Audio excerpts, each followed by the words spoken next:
Merry Christmas, everybody. It is December. I'm working on my last Christmas project. Unless I decide to do a new tree skirt. You never know.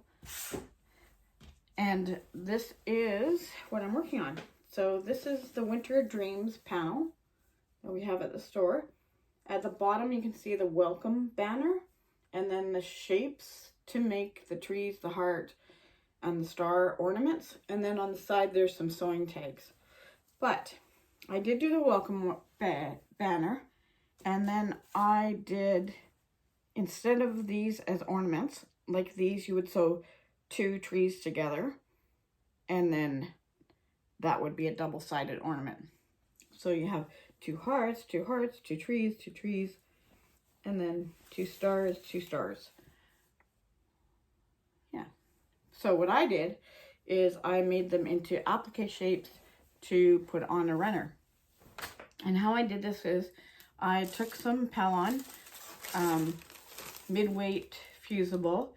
This is 931 TD. So it's only fusible on one side, which is what I want. I roughly cut out the shapes, and then I roughly cut out the shape of the Pelon. And I'm gonna put the fusible side to the good side of the ornament shape, and I'm going to stitch around the ornament lines, and I'm going to stitch right on this line on the shapes, so it ends up being like that. So I stitched all the way around. I didn't leave an opening, but I do go around and I pull this apart like this, and I cut a slit in the back. And then that way I can turn it inside out through that slit. Might want to make it big enough, but that was big enough. And then I use my bamboo point turner. I think we got some new point turners in too today. So I have to go check them out because I really like one. Okay. And I just use the point turner to poke these. Oh, I should tell you too, on these, I cut off the tips. And then also, when you have a point like this, like a corner, I cut into that. Be careful not to cut into the seam. And I use my Henkel scissors or my K Buckley. My K Buckleys are really small and pointed, and I just clip it into the corner, and that makes it turn easier. And then trimming off the points, there's less bulk. So we're just going to turn this guy. See? Just using it, and I run this along the seam, get them on all unstuck. Whoops. Point this out. So I'm just pointing that little point turner in there. It's got a soft edge, so it's not going to poke through the fabric, which is really nice. And that's what it looks like.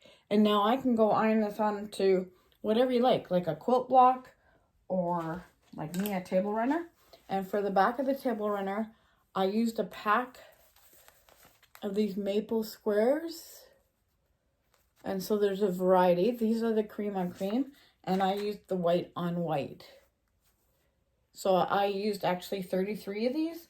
I sewed 3 together in a row, press them to one side, and I did this 11 times. So I have 3 across and 11 down. You could do it longer if you want. You can do it shorter.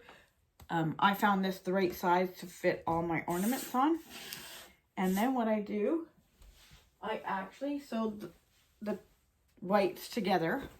So that's the base here. And then, so 3 down, 11 across, or 3 across, 11 down. And then I sewed on the border, and then I basted it, and then I ironed on my shapes. So I ironed these all on. I pinned them so I knew that their location was right. And then I took my iron and ironed them. So I have two spots, left here. And those are going to be my remaining 2 trees that I left out to do this. So one guy is going to go here. So I'm just going to iron him right there. When I iron it, it's going to fuse to all of this. I'm going to use my Teflon sheet to protect my iron from goop that might be unfusible. And it might just be sticking out a little bit. That's why just be careful and use the Teflon. So that's going to go right there. So I ironed all these shapes on, and then I went and did a blanket stitch around them. You can do any stitch you like. Let me probably see this one better. So I blanket stitched around there.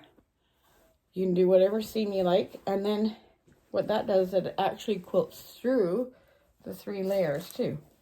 So it's quilted as I go. And then I'm going to quilt some more on the border, maybe more on the background. And I'll be done. This lovely table runner. So instead of ornaments, I have a table runner. So you can do that Pelon trick with anything that you're appliquing. For this is the little banner.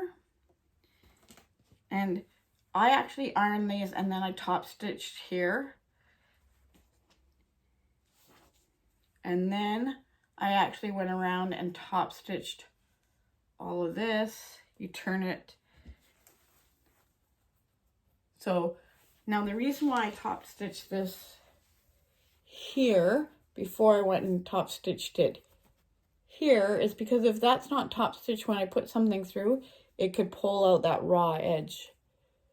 So when I top stitch that down, so you can just top stitch here to here and then go around and top stitch all the way around, tuck the bottom in and top stitch it all the way around, and that would be fine. So you get that little blank one too. I got the gold stretchy cording just at the dollar store. I have to trim my threads and press them, but that's what it is, a welcome sign. And then also included is these cute little labels. So those I just pressed in and then top stitched. You're so special. And I left that because that's going to go into the seam what I handmade. And love you. So 4 little labels come with it too. Okay. So hopefully you can do that. It's relatively easy way to applique actually. Don't tend to like applique, so I really like this method. Merry Christmas everybody.